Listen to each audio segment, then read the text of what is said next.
tarde. Eu sou a professora Nicole e vou dar uma aula sobre gametogênese feminina.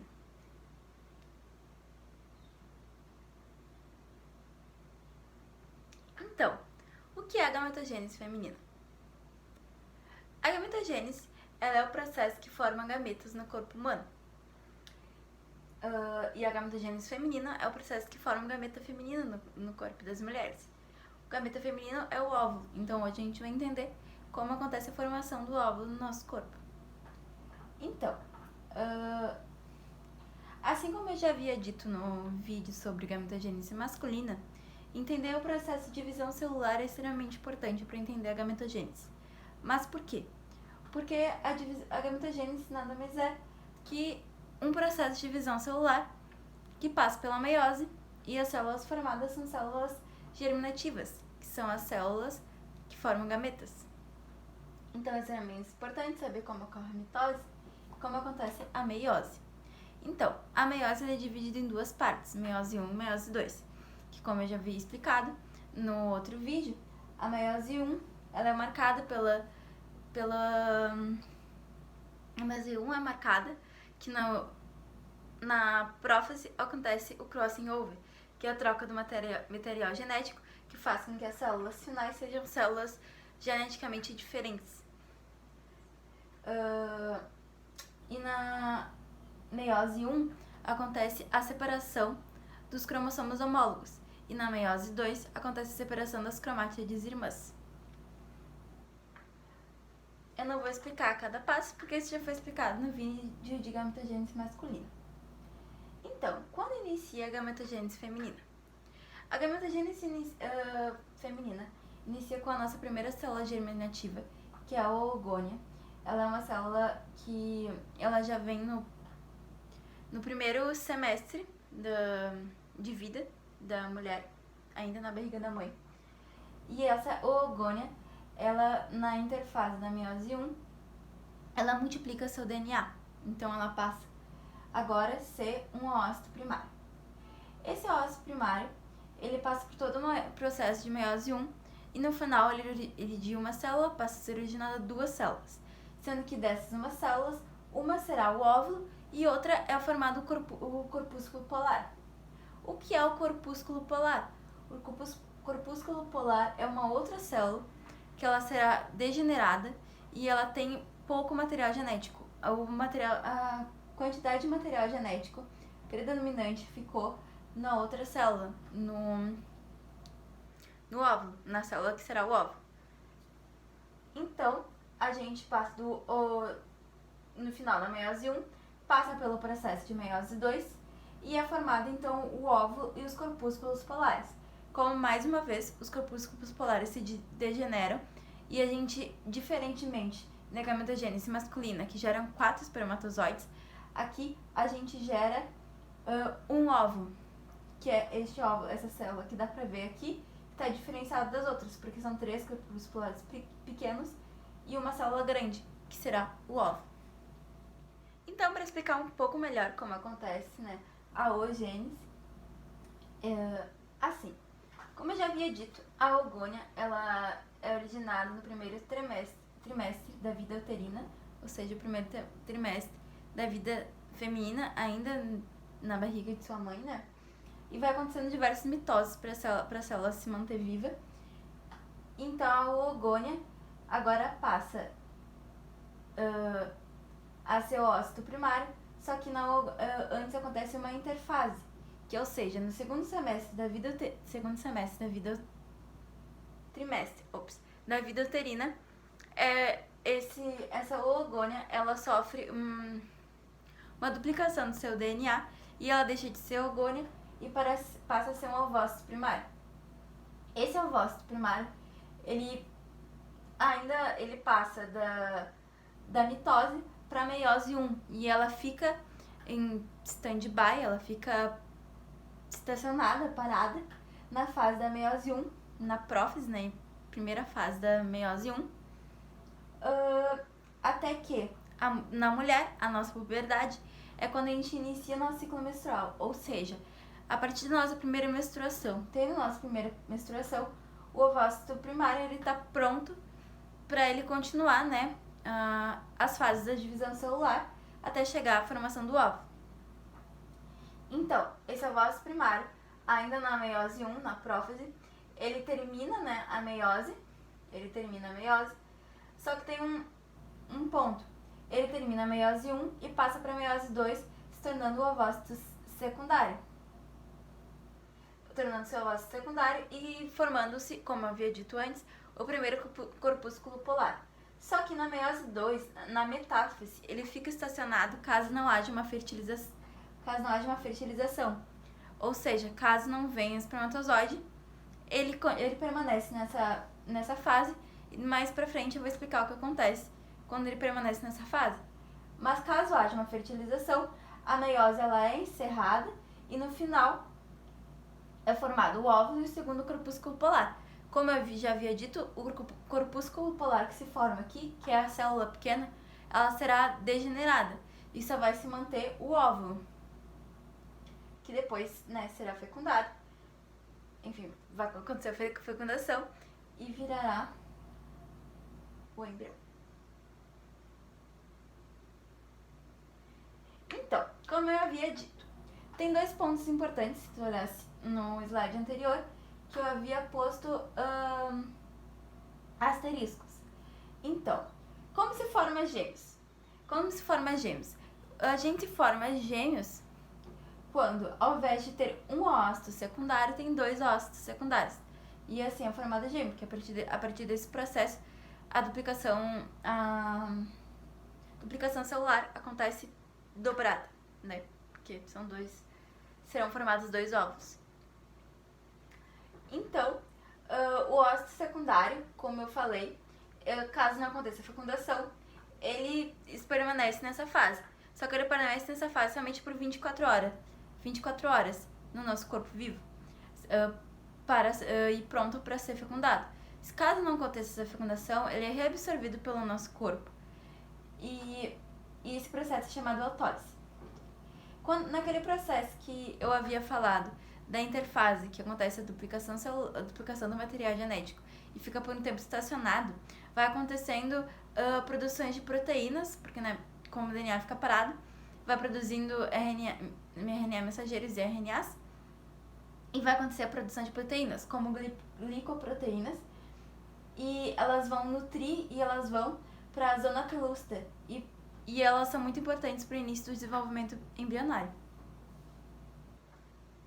Aqui, só para ilustrar, eu botei fotos de gêmeos, né, para ilustrar aqui com dois ócitos secundários a formação de gêmeos, e aqui mostra, como eu havia falado, a importância, né, desse tempo que vai fabricando, que vai ocorrendo a síntese de proteína, porque aqui é o ócito primário, secundado pela zona pelúcida e pela camada granulosa. Então essa parte aqui, essa parte mais clara, é a zona pelúcida do nosso óvulo.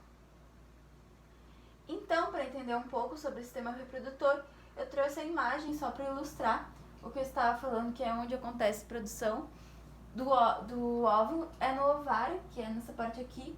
Aqui fica a tuba uterina e aqui fica o útero.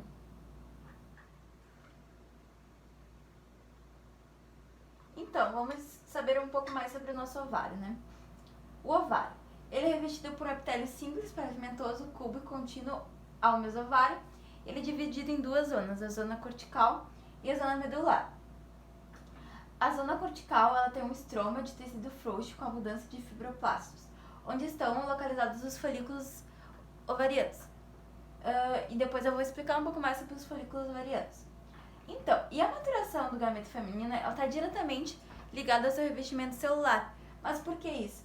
Porque, por causa dos prolongamentos celulares, as junções comunicantes, ela ocorre troca de nutrientes. Isso é um fator muito importante e que regula a oogênese.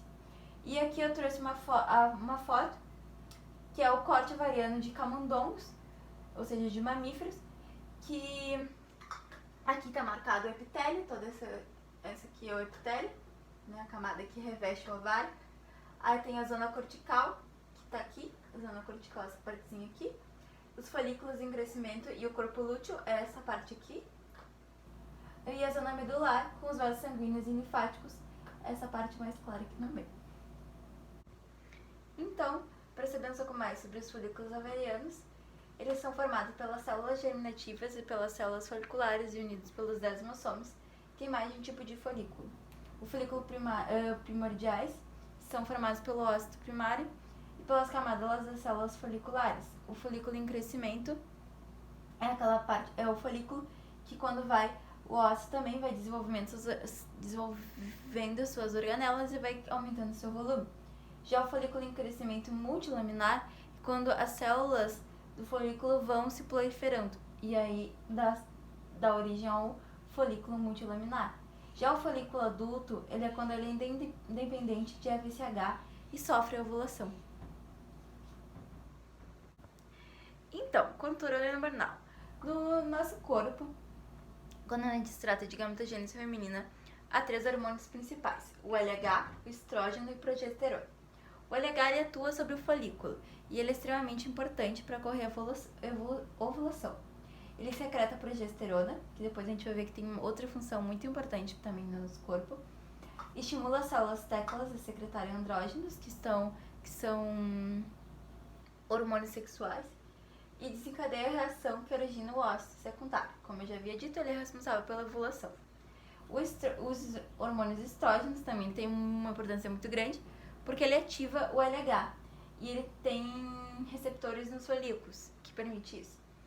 E ele, assim como a progesterona, ele é responsável pelas características sexuais secundárias e ele também prepara todo o nosso sistema reprodutor para a fertilização. A progesterona faz aquela outra função, como eu já havia falado, assim como o estrógeno, e retoma da meiose, e faz a retomada da meiose e ovulação. Depois a gente vai entender com o esqueminha como acontece todo esse esquema do controle hormonal e como entra os hormônios no nosso ciclo. Então, para entender direitinho como acontece, como aqueles hormônios têm influência, né, do nosso corpo, a gente vai entender nosso ciclo menstrual. Ele começa com a hipófise produz o FSH, que é o hormônio folículo estimulante, que esse hormônio provoca o crescimento de folículos. Como a gente tinha visto, tem mais de um tipo de folículos, ele provoca o crescimento desses folículos. Então, esses folículos secretam o estrógeno. Esse estrógeno estimula o crescimento das células base das glândulas uterinas e do estroma. Então, o nosso endométrio é refeito. Endométrio é a camada que reveste nosso ovário. A fase folicular, então todo esse processo até chegar até o endométrio ser refeito é a fase folicular, a fase proliferativa. Então ocorre com o endométrio já refeito um aumento brusco do estrógeno, provocando um pico do LH, né? E esse pico do LH provoca a ovulação. Então o corpo lúteo já estimulado pelo LH produz a progesterona, e a progesterona é responsável por manter o nosso endométrio, inibindo a contração do miométrio. Depois a gente vai ver o quão importante é isso. As glândulas do endométrio secretam umas substâncias para serem consumidas pelo embrião, ou seja, essas glândulas do endométrio, elas produzem substâncias que irão nutrir depois o embrião, caso haja essa fecundação, são responsáveis por nutrir o nosso embrião. Então, por isso que a gente pode dizer que a gente nutre o embrião, né? A mãe já começa nutrindo o embrião, nesse momento a gente produz as primeiras substâncias que irão nutrir. O corpo lúteo, né, sobrevive de 10 a 14 dias e se não ocorrer a fertilização, ele acaba se degenerando depois desses dias. Então, todo esse processo, daqui até aqui, todo esse processo que eu acabei de escrever, é a fase lútea e a fase progestacional. Então, se degenera porque baixa os níveis do LH e não há o CHC de embrião. Por isso que, né, o corpo lúteo acaba se degenerando.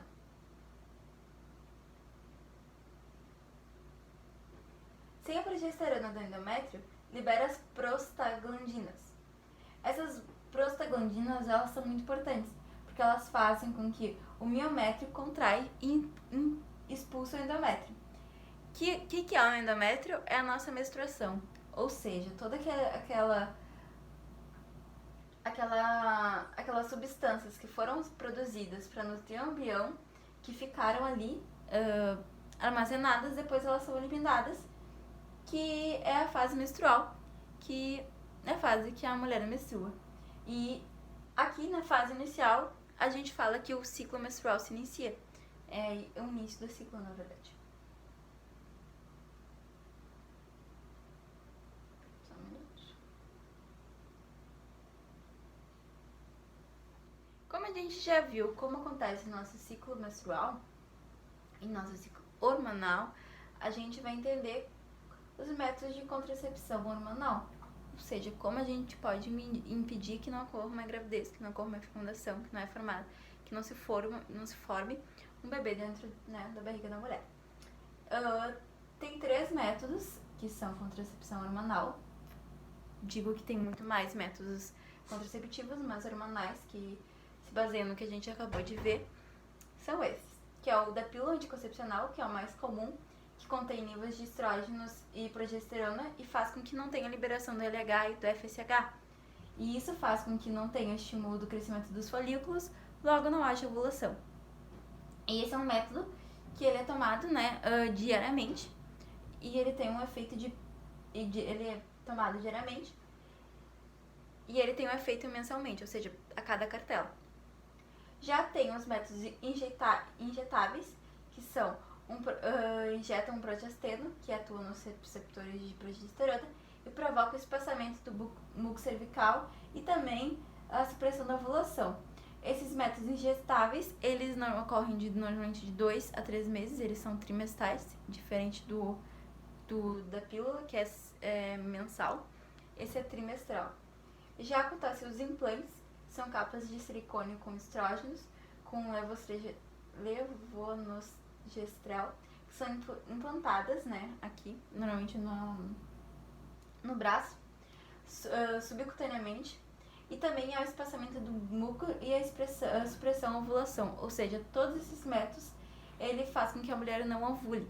Este último método, ele tem a maior duração, no momento que tu faz, ele tem a duração de 2 a 3 anos, então, aqui tem os métodos.